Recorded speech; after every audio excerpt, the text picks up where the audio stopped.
بسم الله الرحمن الرحيم إن الحمد لله نحمده ونستعينه ونستغفره ونعوذ بالله من شرور أنفسنا ومن سيئات أعمالنا من يهده الله فلا مضل له ومن يضلل فلا هادي له وأشهد أن لا إله إلا الله وحده لا شريك له وأشهد أن محمدا عبده ورسوله أما بعد. Aujourd'hui, nouveau chapitre. Bon, c'est un chapitre qu'ils ont inclus dans la société,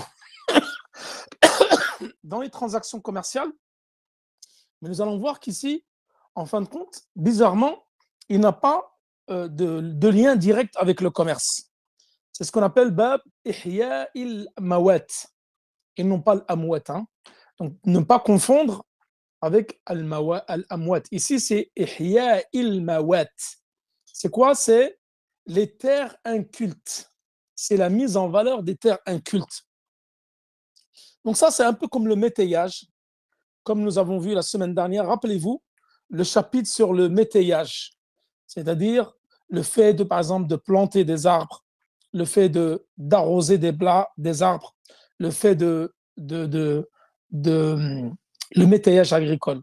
Donc, c'est le fait de céder la terre à quelqu'un pour qu'il l'exploite. Donc, moyennant un pourcentage sur la récolte. Donc ça, c'était les conventions de métayage, que ce soit en faisant pousser des arbres fruitiers ou en faisant pousser des graines, des légumes ou autres. Ça, c'est ce qu'on appelle le métayage.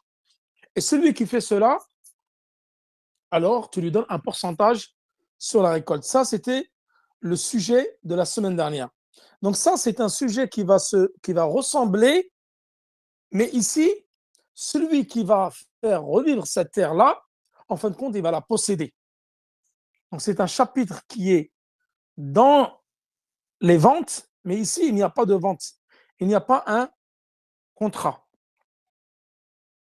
Donc, ça s'appelle Ihya al-Mawad. Donc, ça va être un chapitre qui est très court. Hein. Le cours d'aujourd'hui ne va pas dépasser 15 minutes, Inch'Allah. Donc, moi, je ne voulais pas faire deux cours en un comme j'ai fait hier dans Kitab Tawhid. C'est pour vraiment séparer les cours. Et chaque cours, même s'il est très court, nous l'expliquons à part pour ne pas mélanger les cours. Parce que le chapitre qui est après, c'était Al-Ju'ala. Al-Ju'al, c'est la récompense.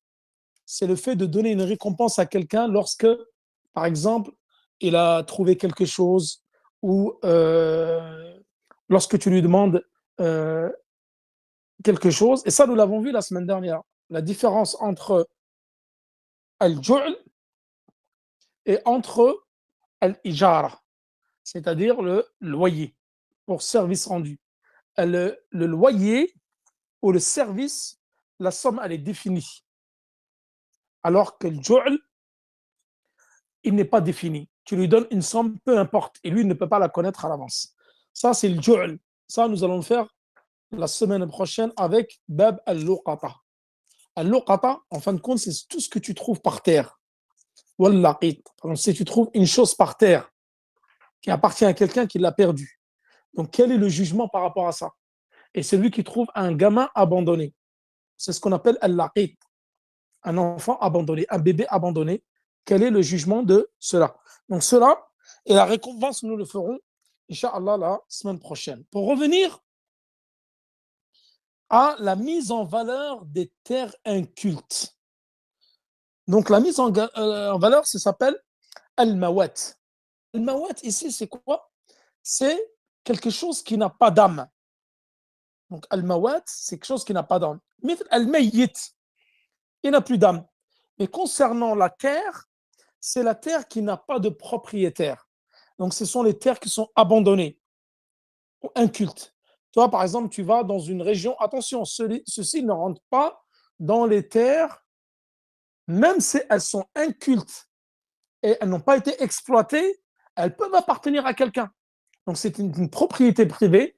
Peut-être que la personne ne veut pas la cultiver cette année, dans plusieurs années, mais elle est délimitée et c'est marqué propriété privée. Non, ça, c'est une terre, on va dire, qui est abandonnée. Elle n'appartient à personne et elle n'a jamais été cultivée. Alors toi, donc bien sûr, c'est le gouverneur ou son représentant, en l'occurrence ici, par exemple, le maire ou le préfet, toi, tu vas avoir une terre qui est complètement abandonnée et tu décides d'exploiter cette terre-là. Donc, à partir du moment que tu vas l'exploiter, elle va t'appartenir sans que tu puisses forcément l'acheter parce que c'est une terre qui est abandonnée. Et comment la mettre en valeur? Donc, ihya'uha. Ihya al-mawat, c'est-à-dire le fait de mettre en valeur. Ihya ici, c'est imaratiha, c'est-à-dire c'est le fait d'y construire où nous allons voir les différents types de la mise en valeur. Soit tu vas construire un mur pour délimiter cette terre qui maintenant t'appartient, soit, par exemple, le fait d'y planter des arbres, des graines, des céréales, des légumes ou autres. Al-hukm, c'est quoi le jugement maintenant de cette terre? Ceci est légiféré au niveau de la sunna et du consensus des savants. Au niveau de la sunna, hadith Saïd ibn Zayd, radiallahu anhu, qui dit Man ahya, man ahya ardan maytatan fahiya lahu. Celui qui fait revivre, donc qui met en valeur une terre inculte, alors il lui appartient. Hadith qui a été rapporté par Abu Daoud, Al-Tirmidhi ou Al-Nasa'i fil Kubra, et authentifié par Sheikh Al-Albani. Donc quiconque met une terre inculte en valeur, alors celle-ci lui appartient. Également, hadith Aisha radiallahu anha qui dit Man a'mara ardan laysat li ahadin fahuwa ahaqqu biha. Celui donc qui va construire sur une terre qui n'appartient à personne, alors lui est plus en même en droit de lui appartenir, c'est-à-dire cette terre. Ça, c'est parmi les dalils dans la sunna.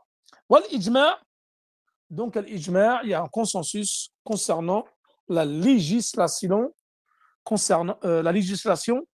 de cette partie du chapitre, donc dans la vente, la mise en valeur des terres incultes. Donc c'est un chapitre à part dans les transactions commerciales et ceci est légiféré donc d'après le consensus.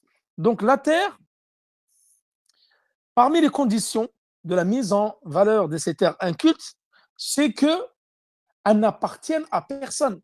C'est pas parce qu'elle est inculte qu'elle a été abandonnée que forcément, tu vois, demain tu la prends, tu la mets en valeur, elle t'appartient. Non, s'assurer qu'elle n'appartienne à personne, que ce n'est pas une propriété privée. Que par exemple, qu'elle n'est pas sur une route où, par exemple, les gens ont besoin de passer sur cette route-là, ou qu'elle n'est pas sur une tombe, où il y a des tombes, par exemple, un cimetière et autres. Comment? Deuxième condition, c'est qu'elle n'appartienne pas à quelqu'un, ça c'est le deuxième, qui soit musulman ou autre. Et là, les savants ils disent Man ahyaha faqad malakaha. Celui qui l'a mis en valeur, alors à lui appartient. Le dalil, donc nous avons eu hadith Saïd ibn Zayd, Aïcha radiallahu anha, et également le hadith de Jabir radiallahu anhu qui a dit Man ahya ardan maytatan fahiya lahu. Celui qui met en valeur une terre inculte, alors lui appartient. C'est exactement le même hadith que celui de Aïcha et de Saïd ibn Zayd. Donc, comment mettre en valeur ces terres incultes? Donc là, Cheikh Al-Sa'di, il dit avec quatre choses. Man ahyaha biha'itin. Le fait de la mettre en valeur en la clôturant. Donc, toi, tu as trouvé une terre qui est abandonnée, elle n'appartient à personne, elle est inculte, alors tu vas la mettre en valeur en la clôturant. Premier point. Donc là, en la clôturant, elle t'appartient. Deuxième point, en creusant un puits. Dès que tu as creusé un puits sur cette terre qui est inculte, alors elle t'appartient. Donc tu l'as mise en valeur. C'est bon, ça la tienne. Troisième cas, en la reliant à une source d'eau. Donc cette terre-là, pour l'irriguer, tu vas mettre un tuyau ou une canalisation qui va la relier juste à une source d'eau, un fleuve, un étang, une rivière, la mer, peu importe. En faisant cela, tu l'as mise en valeur, la terre t'appartient.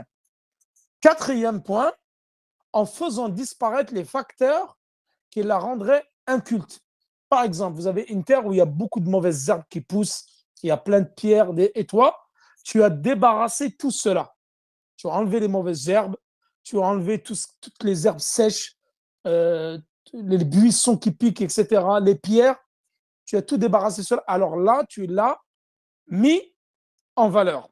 Donc ça, c'est 4 points qui mettent en valeur la terre inculte et qui fait que cette terre-là va t'appartenir en ayant fait une des 4 choses. Donc, deviens propriétaire de ce fait de la terre ainsi mise en valeur et tout ce qu'elle contient. Et là, Cheikh Saadi dit, à l'exception des minéraux apparents. Donc, c'est-à-dire, s'il y a dans cette terre-là de l'or, il y a de l'argent, ou un minerai qui est, par exemple, de valeur. Donc, ceci ne t'appartient pas. Donc, tout ce qu'il y a dans la terre, comme récolte, comme arbres fruitiers, comme légumes, comme céréales, etc., sauf les minéraux. Cela, donc, ça, c'est l'exception. Et ceci, d'après donc les apparents, les minéraux apparents. Ibn Omar rapporte à ce propos un hadith dont la teneur est la suivante. Quiconque met en valeur une terre qui n'appartient à personne aura préséance sur cette terre-là. Donc ce hadith-là qui est rapporté par Al-Bukhari et Abu Daoud. Donc tous ces hadiths-là, ils vont dans le même sens. Que ce soit le hadith de Saad, de Zayd, que ce soit le hadith de Aïcha, de Jabir ou le hadith de Ibn Omar. Donc quiconque met en valeur une terre qui n'appartient bien sûr à personne, donc ça c'est la condition, aura préséance, c'est-à-dire que lui, il est plus en droit de la posséder que quiconque d'autre. Ensuite, quiconque enclos la terre en l'entourant de pierre. Donc ça, c'est une autre mas'ala. Il va, par exemple, mettre un enclos l'entourant de pierre et non pas une clôture, par exemple, comme un haïd, c'est-à-dire un mur. Donc ça, c'est un autre point que les 4 points que j'ai cités auparavant. Les 4 points, ça fait partie de la mise en valeur, qui est la clôture, creusement d'un puits, tu la relies à une source et tu fais disparaître les facteurs qui la rendraient inculte. Là, tu deviens propriétaire de cette terre-là, puisque tu la mets en valeur par une de ces 4 choses. Deuxième point qu'il évoque sur Saadi, quiconque enclos une terre en l'entourant de pierres, juste de pierres.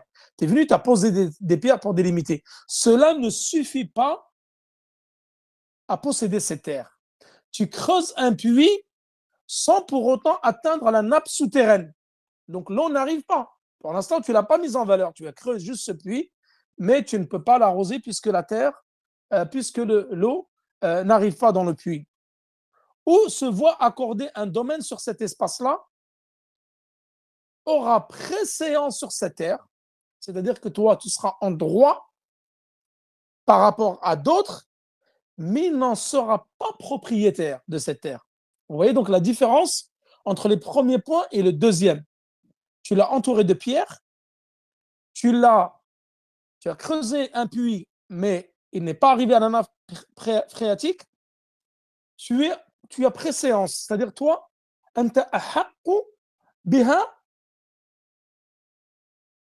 par rapport à d'autres personnes, tu es prioritaire. Tu as préséance sur cette terre-là, mais tu n'en deviens pas propriétaire, tant que tu ne l'as pas mise en valeur. Et la mise en valeur, nous l'avons déjà vu, parmi un des 4 points. Clôture, par un mur, creusement d'un puits, raccordement à une source d'eau et faire disparaître les facteurs qui la rendraient inculte. Donc, par l'un des 4 moyens que nous avons vus au-dessus. Donc, voilà pour ce cours qui est donc plutôt court. Voilà par rapport au cours suivant. Donc, voilà. Et, Inch'Allah, la semaine prochaine, nous attaquerons al-ji'ala wal-ijara. Al-ji'ala wal-ijara, c'est-à-dire la récompense et la location ou la rétribution. Donc ça, ce sont 2 chapitres que nous verrons en même temps Et si nous avons du temps, nous ferons al-luqata wal-laqit, c'est-à-dire les objets trouvés. Les objets trouvés ou les personnes abandonnées. Wa sallallahu ala nabina Muhammad wa ala alihi wa sahbihi wa sallam. Wassalamu alaikum wa rahmatullahi wa barakatuhu. Pour le cours sur Aqidat al-Sunnah wal Jama'a, comme il se fait un peu tard, je vais le faire demain, Inch'Allah. Donc demain à 19h30, Aqidat al-Sunnah wal Jama'a sur An-Nuzul, la descente d'Allah subhanahu wa ta'ala dans les derniers tiers de la nuit, au dernier ciel. Et nous parlerons de Mas'alat al-Irad al-Kawniya wal-Shar'iyya, la volonté universelle et légiférée. Wassalamu alaikum wa rahmatullahi wa barakatuhu.